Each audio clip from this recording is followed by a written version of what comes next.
प्यारे विद्यार्थियों, virtual class में आप सभी का हार्दिक स्वागत है। मैं डॉक्टर संतोष भार्गव, शासकीय मोतीलाल विज्ञान महाविद्यालय भोपाल से। आज मैं आपको बताऊंगा gene regulation in prokaryotes. Prokaryotic कोशिकाओं में जीन रेगुलेशन किस तरह से होता है, आज इसकी अपन यहाँ चर्चा करेंगे। शुरुआत हम करेंगे कि जीन रेगुलेशन किस प्रकार से डिफरेंट ऑर्गेनिज्म में डिफरेंट मैकेनिज्म के द्वारा होता है। हम सभी जानते हैं कि सारे जीवित जीवों में सभी जीनों का ट्रांसक्रिप्शन एक साथ नहीं होता है। There are a mechanism in which there are certain genes are down regulated and there are certain genes which are up regulated, and these phenomena of up regulation and down regulation of genes is depend upon the various environmental factors. So the environment is very important factor in governing the up regulation and down regulation of genes. What are the objective of this prokaryotic gene regulation? Through this lecture you will know what an operon is and how its general structure is. Understand how operons are regulated. Understand the difference between the inducible and repressible operon. इस lecture के माध्यम से आप ये जान पाएंगे कि operon क्या है, ओपेरॉन किस प्रकार रेगुलेटेड होते हैं और इंड्यूसेबल और रिप्रेसेबल ओपेरॉन्स क्या होते हैं। Gene regulation under specific environment. जैसा कि साथियों मैंने आपको बताया कि सारे जीन एक साथ ट्रांसक्राइब नहीं होते हैं, सारे जीनों का ट्रांसक्रिप्शन एक साथ नहीं होता है। अलग अलग जीन्स का ट्रांसक्रिप्शन अलग अलग एनवायरमेंटल फैक्टर के हिसाब से होता है। इसी प्रकार हम एक एग्जांपल ले रहे हैं बैक्टीरिया का, क्योंकि बैक्टीरिया एक प्रोकैरियोटिक सेल है और इस प्रोकैरियोटिक सेल में जीन रेगुलेशन किस प्रकार से होता है इसकी अपन यहाँ चर्चा करेंगे। प्रश्न उठता है कि जीन का अप रेगुलेशन या डाउन रेगुलेशन कब होगा। तो यहाँ पर एक एग्जांपल लिया है कि जीन किस प्रकार से अप रेगुलेटेड होते हैं, उसका एक एग्जांपल अपन ने लिया है लैक्टोज वाला। Genes that affect the same biochemical pathway in bacteria will be expressed under the same condition. Therefore, it is economical to have all these genes grouped together under the control of same regulatory system. Such a grouping of similarly regulated gene in bacteria is called an operon. Operon से तात्पर्य यह है कि जब gene regulation होगा, जब transcription होगा, तो उस ट्रांसक्रिप्शन के लिए जितने भी जीन आवश्यक हैं वो सारे के सारे जीन एक साथ ग्रुप होंगे और इसी ग्रुप को आप कहते हो operon. There are certain operons that are inducible and there are certain operons which are repressible. An example of an inducible operon is lactose operon. This is popularly known as LOC operon, which contains genes then encode enzyme responsible for lactose metabolism. साथियों, यहाँ मैंने आपको बताया कि inducible operon क्या है और repressible operon क्या है। इंड्यूसेबल ओपेरॉन का यहाँ एग्जांपल है लैक्टोज ओपेरॉन, जिसको शॉर्ट में हम कहते हैं लोक ओपेरॉन, और ये प्रोकैरियोटिक जीन रेगुलेशन का बहुत ही पॉपुलर मॉडल है। अपन इसकी चर्चा करेंगे। चर्चा करने के पहले हमें देखेंगे कि लोक ओपेरॉन दिखता कैसा है। साथियों, ये लैक ओपेरॉन का एक सिंपल सा डायग्राम है जिसमें डिफरेंट जीन्स आपको दिख रहा है। पहला है लैक आई, फिर P O, lac Z, lac Y and lac A. साथियों, ये lac 1, lac Z, lac Y and lac A, these are the genes and P is the promoter and O is the operator and RNA polymerase joined to the promoter region. This is the detailed diagram of the lake operon in which the transcription and the translation during the lactose biosynthesis has been described. Now we will come to on the different genes of lake operon. Lake operon basically consists of number of genes. There are three structural genes of the lake operon, and they are lake Z, which encode the enzyme beta galactosidase. This gene lake Z is responsible for encoding enzyme beta galactosidase, which break down lactose into the glucose and galactose. So this is the first enzyme in which the lactose sugar is ultimately converted into glucose and galactose. Lac Y, which encode a permease that transport lactose into the cell. Lac Y enzyme gene is responsible for transporting this lactose into the cell and responsible for encoding enzyme permease. Lac A, which is encode a transacetylase. This enzyme is responsible for different function in the lac operon. There are three genes are under the control of same promoter designated P in the figure. ये तीनों के तीनों gene जो हैं ये promoter P, जैसा कि आपने अभी चित्र में देखा, प्रमोटर P के द्वारा ये कंट्रोल होते हैं। The promoter is where RNA polymerase bind to the DNA and prepare to initiate transcription. Promoter वह स्थान है जहां पर कि आरएनए पॉलीमरेज ज्वाइन करता है और डीएनए से बाइंड करता है और ट्रांसक्रिप्शन को शुरू करता है। The other regulatory element in an operon is the operator gene. This operator is designated as O in the figure. As we will see, this is the element that determine whether or not the genes of the operon are transcribed. Genes का transcription होगा या नहीं होगा, उसके लिए ये operator responsible होते हैं। Different genes of lac operon, same heading में अपन आगे चर्चा कर रहे हैं। In addition to all the above there is another gene which is technically not part of the operon and it is controlled by the separate promoter and is expressed all the time or constitutively, but play as important role in operon function. This is LAC-I gene which encode a protein called the LAC repressor. ये जो LAC-I gene है आपका, ये LAC repressor की भांति कार्य करता है, इसकी चर्चा अपन आगे भी करेंगे।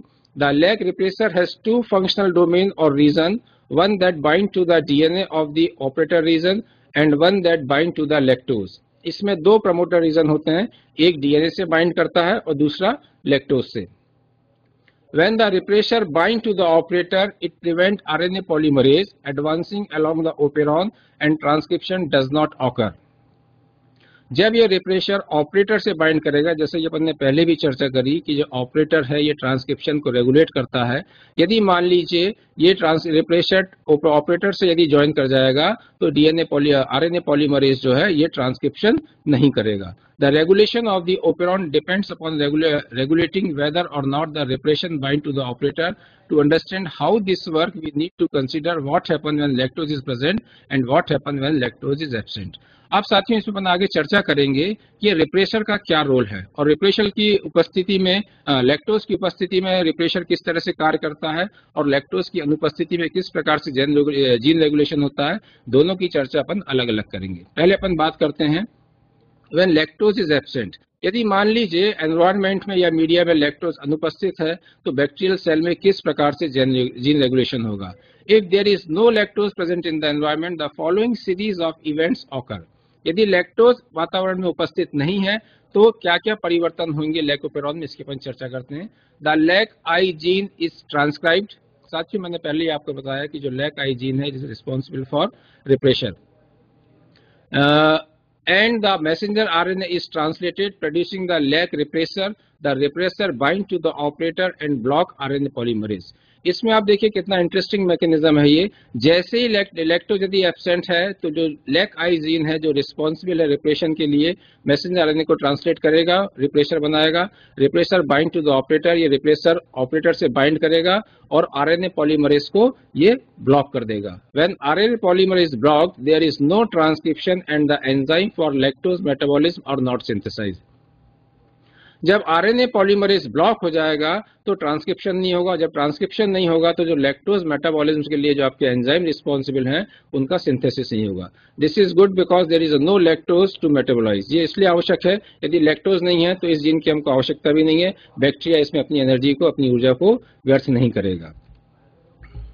Now next is when lactose is present. यदि लैक्टोज उपस्थित है तब बैक्टीरिया में जीन रेगुलेशन किस प्रकार से होगा, तो आप देखिए if there is lactose in the environment, the event unfold differently. A small amount of lactose get into the cell and affect its regulation of the operon. साथियों इस चित्र की सहायता से मैंने आपको समझाने की कोशिश करी है कि यदि मान लीजिए लैक्टोज उपस्थित है तो इस लैक्टोज की उपस्थिति में लैक ओपेरॉन किस तरह से कार्य करेगा। अब आप देखिए साथियों इस डायग्राम में मैंने आपको बताया है जो LAC-I जीन का जो प्रोडक्ट है वो क्या है, वो है लैक रिप्रेशर। इस लैक रिप्रेशर से जब लैक्टोज ज्वाइन कर लेगा तो लैक्टोज ज्वाइन हो जाएगा आपका, तो ये आपका एक्टिव नहीं रहेगा और मैसेंजर आरएनए जो है ये ट्रांसक्रिप्शन शुरू करेगा। ट्रांसक्रिप्शन शुरू होगा और ट्रांसक्रिप्शन होने के बाद में जो लैक्टोज मेटाबॉलिज्म के लिए एंजाइम रिस्पॉन्सिबल है या जो जीन रिस्पॉन्सिबल है वो एक्टिवेट हो जाएंगे और उन एंजाइम्स का ये सिंथेसिस करेंगे। The repressor can bind to lactose. When it does so, the repressor undergo conformational changes. इसको मैंने एक्सप्लेन किया है कि किस तरह से ये लैक्टोज जो है जब ये रिप्रेशर से बाइंड करेगा तो उसमें क्या चेंजेस आएंगे। जब रिप्रेशर से लैक्टोज ज्वाइन करेगा तो उसमें कुछ कन्फर्मेशनल चेंजेस आएंगे। कन्फर्मेशनल चेंजेस से मेरा तात्पर्य चेंज इन शेप, उनकी आकृति में परिवर्तन होगा। When it undergoes the conformational changes, the LAC repressor is unable to bind to the operator region. जब उसमें कंफर्मेशन चेंजेस हो जाएगा, या दूसरे शब्दों में आप कहें कि जब ये रिप्रेशर के साथ में लैक्टोज ज्वाइन कर लेगा, जब रिप्रेशर के साथ में लैक्टोज ज्वाइन कर लेगा तो ये ऑपरेटर रीजन के साथ में बाइंड नहीं कर पाएगा, और जब एक बार ऑपरेटर रीजन के साथ में बाइंड नहीं कर पाएगा, then RNA polymerase is therefore is not blocked. इसका क्या तात्पर्य हुआ कि अब आरएनए पॉलीमरेज जो है ये इंडिपेंडेंट है, ये ब्लॉक नहीं हुआ है, and is able to transcribe the genes of the operon. अब इस क्रिया में क्या होगा, आरएनए पॉलीमरेज बाइंड नहीं हुआ है, आरएनए पॉलीमरेज जो है ट्रांसक्रिप्शन का कार्य करेगा, और ट्रांसक्रिप्शन होने के बाद में लैक्टोज को डिग्रेड करने के लिए, लैक्टोज को मेटाबॉलिज्म के लिए जितने भी जीन रिस्पॉन्सिबल है वो सब एक्टिव होंगे, उनका ट्रांसक्रिप्शन होगा, और अल्टीमेटली लैक्टोज मेटाबॉलिज्म के लिए जितने भी एंजाइम्स आपके रिस्पॉन्सिबल है, ये सारे के सारे एंजाइम्स जो है इनका सिंथेसिस होगा। The enzyme encoded bye those gene will be produce. जैसा मैंने आपको बताया, ट्रांसक्रिप्शन शुरू हो गया, सारे एंजाइम बनेंगे। अब The lag permease will transport more lactose into the cell। साथियों मैंने आपको बताया था जो lag permease enzyme है, this lag permease enzyme is responsible for transporting lactose into the cell। When the transcription of the lag operon is occur, the more permease is produced, it means the more lactose is transported into the cell, and beta galactosidase will cleave the lactose into the glucose and galactose। साथियों शुरू में ही आपने देखा था कि जो lack operon के jeans हैं, डिफरेंट जीन्स का डिफरेंट फंक्शन है। जो जीन बीटा गैलेक्टोसाइडेज को सिंथेसाइज करता है, बीटा गैलेक्टोसाइड सिंथेसाइज होगा, और ये बीटा गैलेक्टोसाइडेज इसका काम क्या है, ये लैक्टोज को ग्लूकोज में और गैलेक्टोज में तोड़ता है, which can then be further metabolized by the other enzyme producing energy for the cell. Ultimately देखिए आपने क्या हुआ, बैक्टीरिया ने इस लैक ओपेरॉन के थ्रू लैक्टोज को तोड़ा, लैक्टोज टूटा ग्लूकोज में और गैलेक्टोज में, और इस ग्लूकोज को उसने एनर्जी सोर्स के रूप में इस्तेमाल किया। Lactose therefore is induce the synthesis of enzyme necessary for the metabolism. साथियों आप देखिए इसमें लैक्टोज ने क्या किया, लैक्टोज की उपस्थिति ने जो लैक ओपेरॉन की डिफरेंट जीन है या डिफरेंट एंजाइम्स है उसको उसने एक्टिवेट किया। इसका क्या तात्पर्य हुआ, lactose therefore is able to induce the synthesis of enzyme necessary for its metabolism। As such, lactose is the inducer of the lac operon। इसका क्या तात्पर्य हुआ कि लैक्टोज की जो उपस्थिति है ये एक इंड्यूसर की भांति कार्य कर रही है, और लैक्टोज की उपस्थिति लैक ओपेरॉन को जो है वो इंड्यूस कर रही है ताकि इसका जीन सिंथेसिस आपका होते रहे और लैक्टोज का मेटाबॉलिज्म हो सके।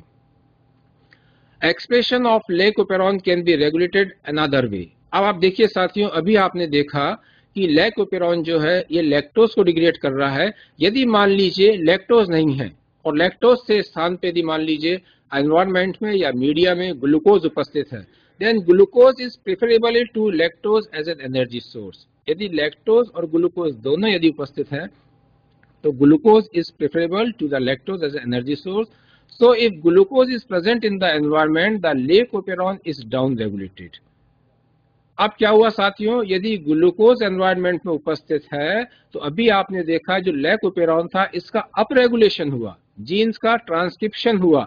यदि मान लीजिए वातावरण में या मीडिया में ग्लूकोज उपस्थित है तो अब लैक ओपेरॉन का डाउन रेगुलेशन होगा, अब इसका अप रेगुलेशन नहीं होगा। अब डाउन रेगुलेशन किस तरह से होगा इसकी अपन यहाँ चर्चा करते हैं।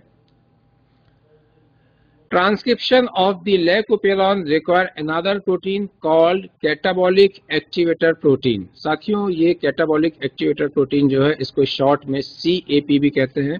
This CAP protein bind to the lac promoter and promote transcription, but only after it has been bound to a small molecule called cyclic AMP or popularly known as CAMP।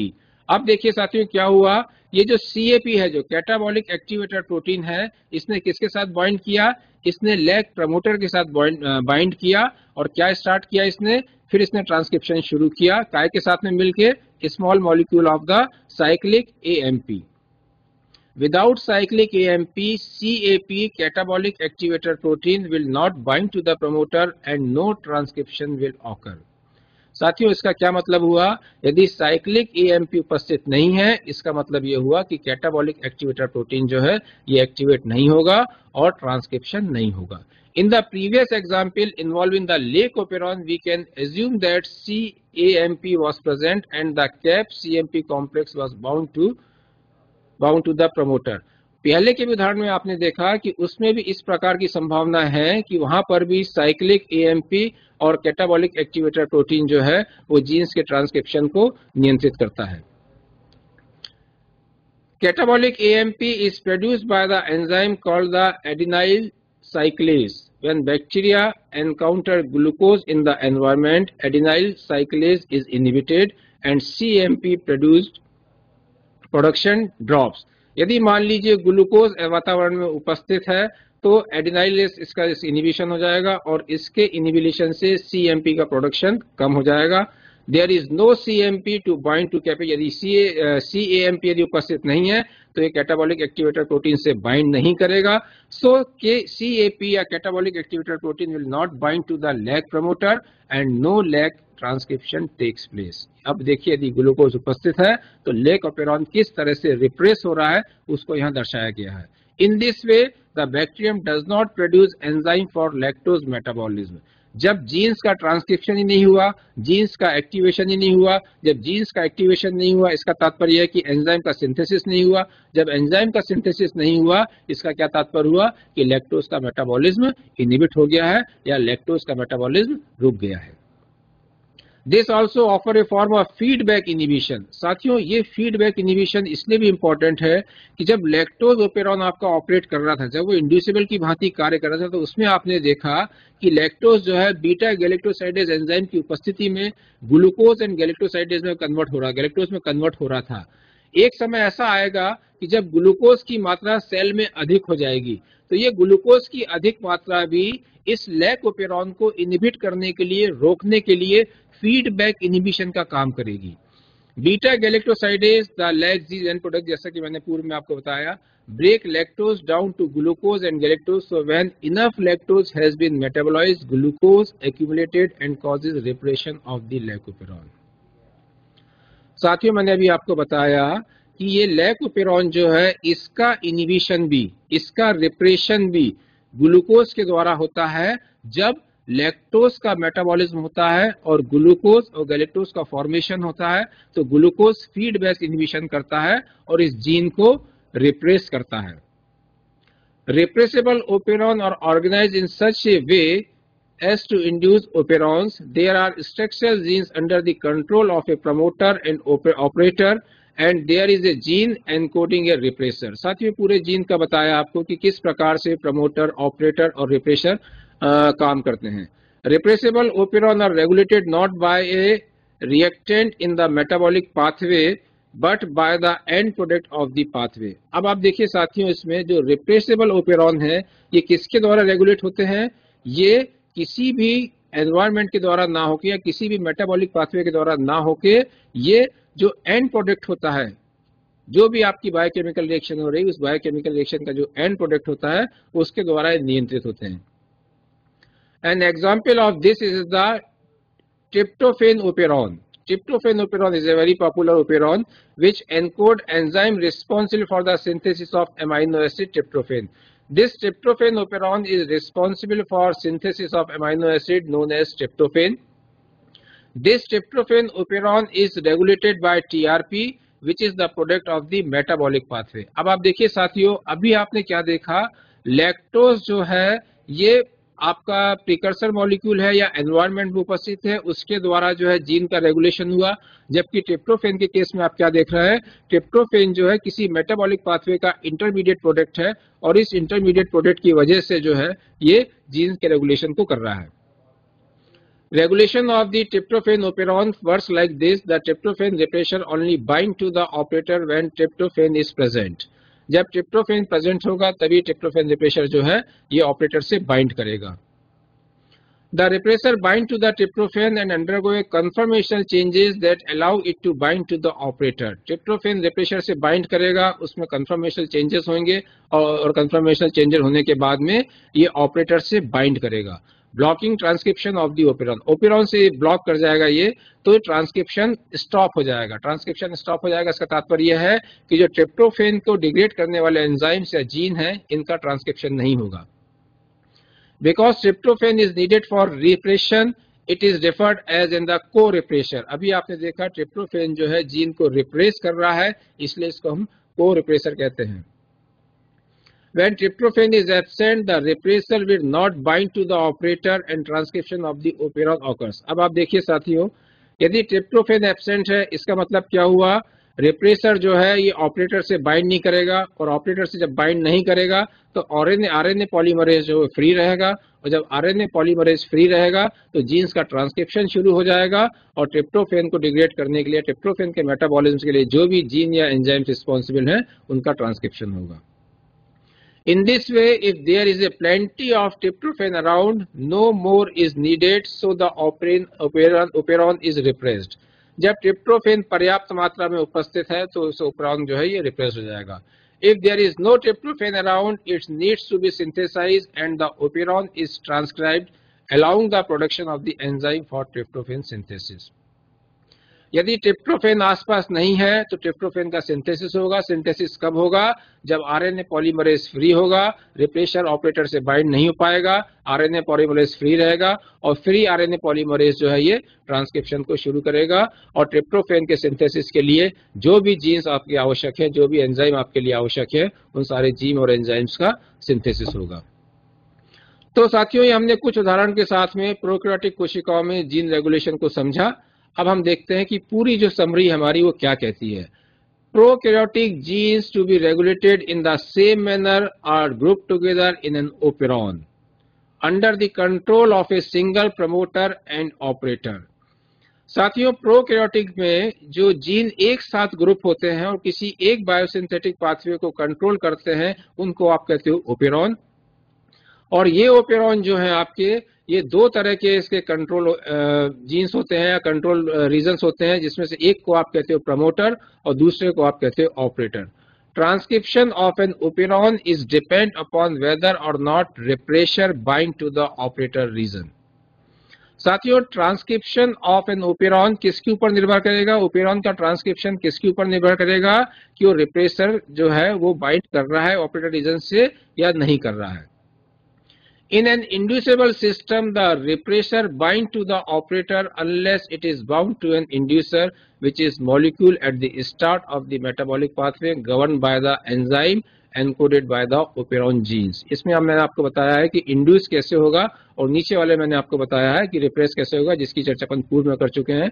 In a repressible system, the repressor only bind to the operator if it binds to an co-repressor, which is an end product of the metabolic pathway governed by the enzyme encoded by the operon genes. तो साथियों, summary में हमने ये देखा कि operon क्या है, किस प्रकार से ओपेरॉन्स का ट्रांसक्रिप्शन होता है, किस प्रकार से ओपेरॉन इंड्यूस होते हैं, किस प्रकार से ओपेरॉन जो है आपके वो रिप्रेस होते हैं. अब साथियों, आप देखेंगे कि आपके सिलेबस में gene regulation in prokaryote and gene regulation in eukaryote, दोनों प्रकार का जीन रेगुलेशन आपके सिलेबस में है. तो मैं साथियों यहाँ थोड़ी सी चर्चा करूंगा आपसे कि प्रोकैरियोटिक जीन रेगुलेशन और यूकैरियोटिक जीन रेगुलेशन, इनमें क्या डिफरेंस है. साथियों, यदि हम प्रोकैरियोटिक सेल और यूकैरियोटिक सेल की चर्चा करें, जीन रेगुलेशन के पहले यदि हम प्रोकैरियोटिक सेल और यूकैरियोटिक सेल की यदि हम चर्चा करें, तो प्रोकैरियोटिक सेल और यूकैरियोटिक सेल में बहुत से डिफरेंस हैं. यदि आप जीन लेवल पे यदि आप दोनों के डिफरेंस की यदि आप चर्चा करें, तो आप देखिए जो प्रोकैरियोटिक सेल होती हैं इसमें न्यूक्लियस नहीं होता है, इसका जो जेनेटिक मटेरियल है वो साइटोप्लाज्म में फ्री होता है, जबकि यूकैरियोटिक सेल्स में आप देखते हैं कि there is a definite nucleus is there and nucleic acid or the genetic material is present in the nucleus. इसके अलावा आप देखिए जो प्रोकैरियोटिक डीएनए होता है, उस प्रोकैरियोटिक डीएनए में, डीएनए मॉलिक्यूल या क्रोमोसोम में आप देखिए हिस्टोन और नॉन हिस्टोन प्रोटीन एब्सेंट होते हैं, जबकि आप यूकैरियोटिक में आप देखिए जो क्रोमोसोम में डीएनए मॉलिक्यूल अटैच होते हैं आपके, उसमें हिस्टोन और नॉन हिस्टोन प्रोटीन उसके साथ में एसोसिएटेड होते हैं. इसी प्रकार जब जीन रेगुलेशन होता है, तो जीन रेगुलेशन में भी प्रोकैरियोटिक जीन रेगुलेशन और यूकैरियोटिक जीन रेगुलेशन दोनों में बहुत डिफरेंस होता है. कुछ डिफरेंसेस मैंने यहाँ लिखे हैं जिसकी अपन थोड़ी चर्चा करेंगे. Prokaryotic gene expression is primarily controlled at the level of transcription. साथियों, प्रोकैरियोटिक सेल्स में जो जीन रेगुलेशन होता है वो मूलतः ट्रांसक्रिप्शन के द्वारा ही नियंत्रित होता है. ट्रांसक्रिप्शन की हम चर्चा कर चुके हैं कि किस प्रकार से ट्रांसक्रिप्शन होता है और किस प्रकार से different environmental factor prokaryotic cells में इस ट्रांसक्रिप्शन को रेगुलेट करते हैं. जबकि आप देखिए eukaryotic gene expression is control at the level of epigenetic, transcription, post transcription, translation and post translation. साथियों, जैसा हमने देखा कि जो प्रोकैरियोटिक सेल होती हैं ये सरल कोशिकाएं हैं, ये आदिम कोशिकाएं हैं, they are primitive cells. Eukaryotic cells are the complex cells, they are the advance cell. इनका जो जीन रेगुलेशन होता है ये थोड़ा सा कॉम्प्लेक्स है, थोड़ा सा जटिल है। किसके द्वारा नियंत्रित होता है ये? एपिजेनेटिक्स के द्वारा, इनहेरिटेंस के द्वारा, ट्रांसक्रिप्शन के द्वारा। साथियों, ट्रांसक्रिप्शन की यदि आपको जानकारी हो तो आप देखिए जब ट्रांसक्रिप्शन होता है तो जो प्रोकैरियोटिक सेल्स होती हैं उसमें केवल एक आरएनए पॉलीमरेज की आवश्यकता होती है, जबकि जो यूकैरियोटिक सेल होती है उनमें 3 आरएनए पॉलीमरेज लगते हैं ट्रांसक्रिप्शन के लिए। तो ट्रांसक्रिप्शन में भी प्रोकैरियोटिक ट्रांसक्रिप्शन और यूकैरियोटिक ट्रांसक्रिप्शन दोनों एक दूसरे से डिफरेंट है। इसके अलावा आप देखिए ट्रांसक्रिप्शन के बाद में नेक्स्ट स्टेप है ट्रांसलेशन। ट्रांसलेशन में भी आप देखिए जो पीटीएम होता है, पोस्ट ट्रांसलेशन मॉडिफिकेशन, ये पोस्ट ट्रांसलेशन मॉडिफिकेशन जो है आपका, ये भी जो है आपका बड़ा इंपॉर्टेंट होता है जीन रेगुलेशन के दौरान। नेक्स्ट है prokaryotic gene expression, both transcription and translation occur within the cytoplasm of a cell due to the lack of a defined nucleus. साथियों, अभी हमने चर्चा करी कि जो प्रोकैरियोटिक सेल होती हैं, इन प्रोकैरियोटिक सेल्स में न्यूक्लियस अनुपस्थित होता है। न्यूक्लियस अनुपस्थित होने की वजह से जो इनका क्रोमेटिन मटेरियल है या जो इनका जेनेटिक मटेरियल है ये साइटोप्लाज्म में होता है। इसका क्या तात्पर्य हुआ कि ट्रांसक्रिप्शन और ट्रांसलेशन प्रोकैरियोटिक कोशिकाओं में दोनों साइटोप्लाज्म में होता है।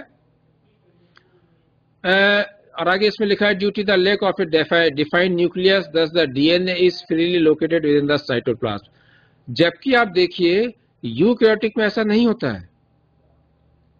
यूकैरियोटिक में क्या हो रहा है? ट्रांसक्रिप्शन कहां हो रहा है? ट्रांसक्रिप्शन हो रहा है न्यूक्लियस के अंदर। जैसे ही सेल को कोई भी स्पेसिफिक सिग्नल मिला, वो स्पेसिफिक सिग्नल जो है आपके डीएनए के पास में गया। डीएनए ने क्या किया? क्योंकि न्यूक्लियस में से डीएनए बाहर नहीं आ सकता है, इसलिए उसने क्या किया? इसलिए उसने मैसेंजर आरएनए का सिंथेसिस किया। ये मैसेंजर आरएनए का सिंथेसिस कहां हुआ? ये न्यूक्लियस में हुआ। या दूसरे शब्दों में आप ये कहें कि डीएनए से मैसेंजर आरएनए का सिंथेसिस कहां पर हुआ? न्यूक्लियस में हुआ। या ट्रांसक्रिप्शन कहां हुआ? न्यूक्लियस में हुआ। तो अगली उसमें लिखा है मैंने eukaryotic gene expression occur in both nucleus and cytoplasm. तो न्यूक्लियस में क्या हुआ? न्यूक्लियस में ट्रांसक्रिप्शन हुआ। न्यूक्लियस में ट्रांसक्रिप्शन होने के बाद में जिस स्पेसिफिक एंजाइम या जिस स्पेसिफिक प्रोटीन का सिंथेसिस करना है उसका मैसेज लेके ये मैसेंजर आरएनए न्यूक्लियस से बाहर आया। अब न्यूक्लियस के बाहर आने के बाद क्या किया इसने? जो ये मैसेज न्यूक्लियस से लेके आया है उस मैसेज को इसने प्रोटीन सिंथेसिस की साइट पे इसने ट्रांसफर किया उसको। तो साथियों, क्या देखा आपने? यूकैरियोटिक सेल में ट्रांसक्रिप्शन की प्रोसेस हुई न्यूक्लियस के भीतर और ट्रांसलेशन कहां हो रहा है? न्यूक्लियस के बाहर साइटोप्लाज्म में। जबकि प्रोकैरियोटिक सेल्स में आपने क्या देखा? ट्रांसक्रिप्शन और ट्रांसलेशन दोनों की दोनों क्रियाएं साइटोप्लाज्म में हो रही हैं। Eukaryotic gene expression occurs in both the nucleus and cytoplasm. अभी अपन इसी चर्चा करी कि दो जीन एक्सप्रेशन जो है इसका न्यूक्लियस में भी हो रहा है आपका और साइटोप्लाज्म में भी हो रहा है। तो ये साथियों अपन ने संक्षेप में चर्चा करी कि प्रोकैरियोटिक जीन रेगुलेशन किस तरह से होता है। इसमें अपन ने डिफरेंट मॉडल की चर्चा करी कि लैकोपेरॉन क्या है, ओपेरॉन क्या, ऑपरेटर जीन्स क्या है, प्रमोटर जीन्स क्या है, इंड्यूसिबल्स क्या है, रिप्रेशर क्या है, उसकी मैंने चर्चा करी। यदि इस पूरे से संबंधित यदि कोई प्रश्न आपके मन में है, यदि कोई जिज्ञासा आपके मन में है तो सादर आमंत्रित है।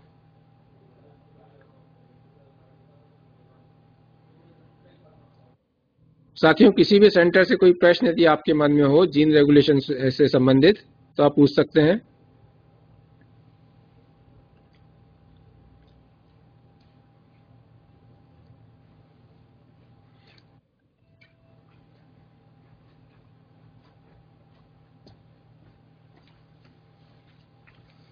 आप भी पूछ सकते हैं सर।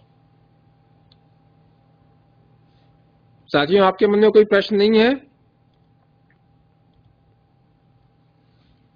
आप पूछ लीजिए सब कुछ। ग्वालियर खोला आपने? ग्वालियर भी है, इंदौर भी है, और पटना के बच्चों को पूछिए। पन्ना के बच्चे मेरे को सुन पा रहे हैं? हेलो, पन्ना के बच्चे सुन पा रहे हैं मेरे को? तो हाथ उठाइए। चलिए बच्चों, मुझे बताइए ट्रांसक्रिप्शन और ट्रांसलेशन में क्या अंतर है? ट्रांसक्रिप्शन और ट्रांसलेशन में क्या अंतर है?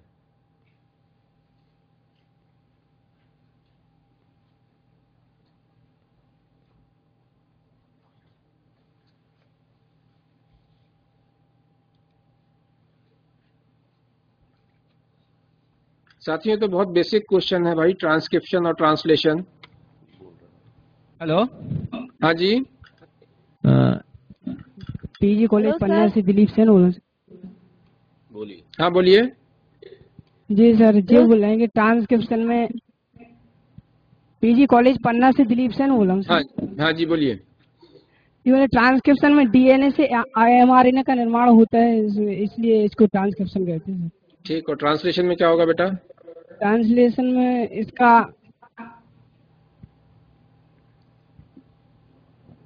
हेलो हाँ जी। सर, मैं पीजी कॉलेज छतरपुर से बोल रही हूँ। हाँ बोलिए। Hello. The transcription is the process of formation of mRNA from the DNA Okay, it's all right. and translation is the process of formation of protein from mRNA. No, it's not the synthesis of protein. In the transcription, you have said right. In the transcription, synthesis of messenger RNA takes place from the DNA molecule. In the translation, the message which is said in the messenger RNA molecule is ultimately translated to the site of the protein synthesis. Hello. हाँ जी, बोलिए। Hello. आ रहा है, आवाज आ रहा है? हाँ बोलिए। हाँ आ रही, बोलिए। हाँ आ रही।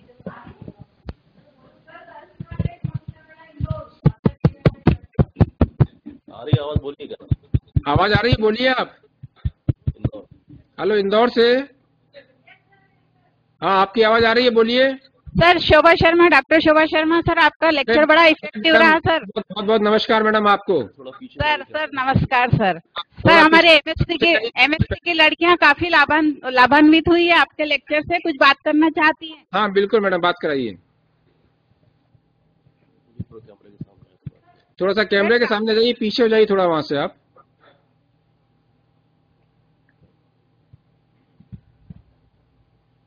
सर, ट्रांसलेशन में यूकैरियोटिक जीन में यूकैरियोटिक हाँ, बोलिए। सेल में ट्रांसलेशन में यूकैरियोटिक सेल में किस प्रकार की प्रक्रिया होती है? देखो बेटा, ट्रांसलेशन और ट्रांसलेशन प्रोकैरियोटिक सेल और यूकैरियोटिक सेल में बहुत कॉम्प्लेक्स चीजें हैं ये, और इसको अपन इस स्टूडियो के माध्यम से अपन नहीं कर बता सकते हैं इसको। ये आपकी शोभा मैडम है, शोभा मैडम से पूछिए, आपको ये पूरा आपको एक्सप्लेन करेंगी कि ट्रांसलेशन किस प्रकार से होता है, राइट। क्योंकि आप देखिए, जो यूकैरियोटिक सेल हैं उनमें दो जगह होगा ट्रांसलेशन, एक तो एंडोप्लाज्मिक रेटिकुलम पे होगा, दूसरा राइबोसोम्स पे होगा। जबकि प्रोकैरियोटिक सेल्स में आप देखिए एंडोप्लाज्मिक रेटिकुलम नहीं है, तो वहां केवल ट्रांसलेशन राइबोसोम पे होगा। इसका पूरा मैकेनिज्म है बेटा, इसको आप मैडम से चर्चा करिए, नहीं तो मैं कोशिश करूंगा यदि मुझे अपॉर्चुनिटी मिली तो अगली क्लास में मैं आपको बताऊंगा यूकैरियोटिक जीन रेगुलेशन, यूकैरियोटिक में जीन रेगुलेशन किस तरह से होता है। और कोई क्वेश्चन? और कोई प्रश्न आपका? Thank you sir. Okay, thank you. Panna के बच्चों से पूछिए कुछ। पन्ना वाले कुछ बच्चे पूछना चाहेंगे?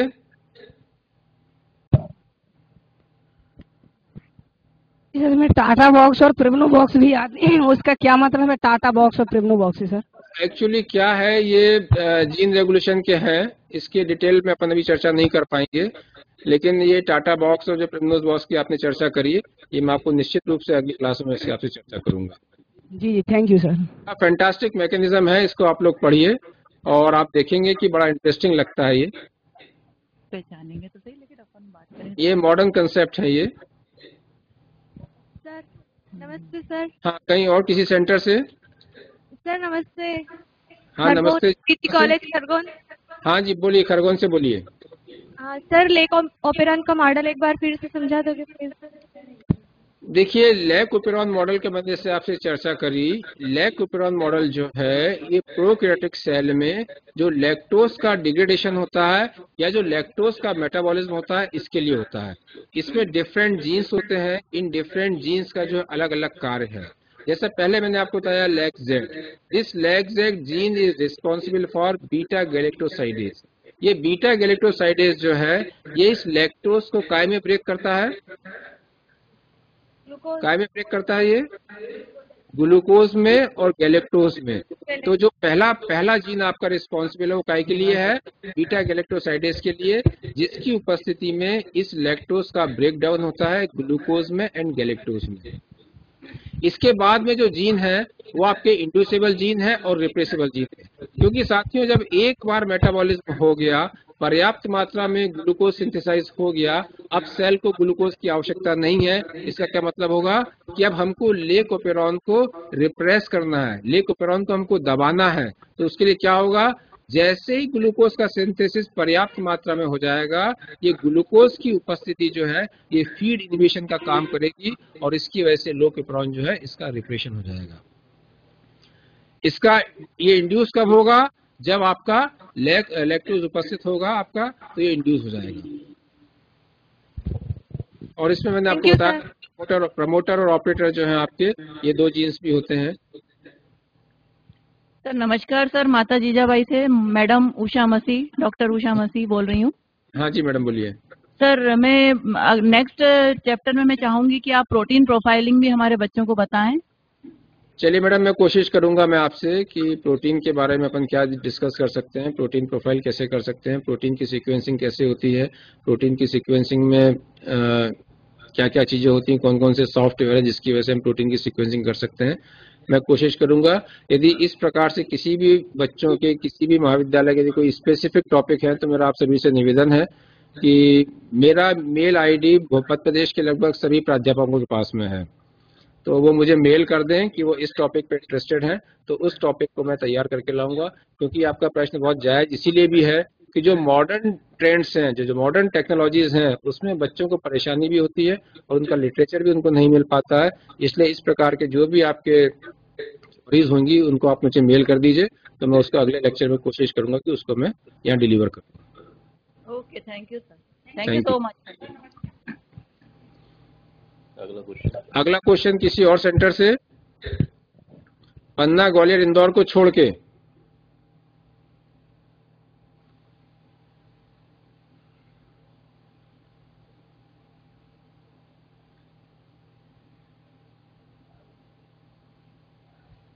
खरगोन से कोई क्वेश्चन, बैतूल से,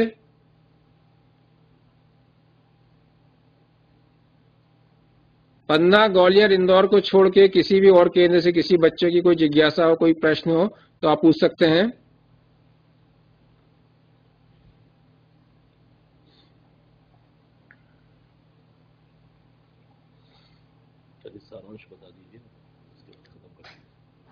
चलिए साथियों, तो आप लोगों ने मुझे सुना, इसके लिए मैं आप लोग का बहुत आभारी हूं। अब मैं संक्षेप में पूरे आपको एक बार बता दूं कि प्रोकैरियोटिक जीन रेगुलेशन में कौन कौन से मुख्य बिंदु हैं। सबसे पहले मैंने आपको बताया कि इसमें ओपेरॉन क्या होते हैं। जब जीन्स क्लस्टर टुगेदर होता है, जीन्स का क्लस्टर बनता है और एक मेटाबॉलिक पाथवे को गवर्न करते हैं, उसको आप कहते हो ओपेरॉन। ओपेरॉन के बाद मैंने बताया आपको कि इंड्यूसेबल ओपेरॉन्स क्या होते हैं और रिप्रेसिबल ओपेरॉन्स क्या होते हैं, इसकी अपन ने चर्चा करी। इसके बाद में अपन ने डिफरेंट मॉडल्स लिए। लेक ओपेरॉन का मॉडल लिया जिसमें हमने बताया कि इंड्यूसेबल ओपेरॉन क्या होते हैं। उसके बाद में हमने एक ट्रिप्टोफेन का मॉडल लिया। ट्रिप्टोफेन के मॉडल में ट्रिप्टोफेन बायोसिंथेसिस में, ट्रिप्टोफेन अमीनो एसिड के सिंथेसिस में हमने बताया कि रिप्रेसिबल ओपेरॉन क्या होते हैं, इसकी अपन ने चर्चा करी। इसके बाद में प्रोकैरियोटिक सेल और यूकैरियोटिक सेल्स के जीन रेगुलेशन में क्या डिफरेंस है, इसकी अपन ने चर्चा करी। और अगली बार यदि अपॉर्चुनिटी मुझे मिलती है, अवसर मुझे मिलता है, तो अगली बार अपन चर्चा करेंगे यूकैरियोटिक जीन रेगुलेशन की। और जैसा मैडम ने बताया, इंदौर वाली मैडम ने, प्रोटीन प्रोफाइल की अपॉर्चुनिटी मिलती है तो अपन प्रोटीन प्रोफाइल की चर्चा करेंगे। आप सभी को पुनः एक बार आप सभी का मैं धन्यवाद देना चाहता हूं। आप सभी को धन्यवाद, आपने मुझे सुना। धन्यवाद।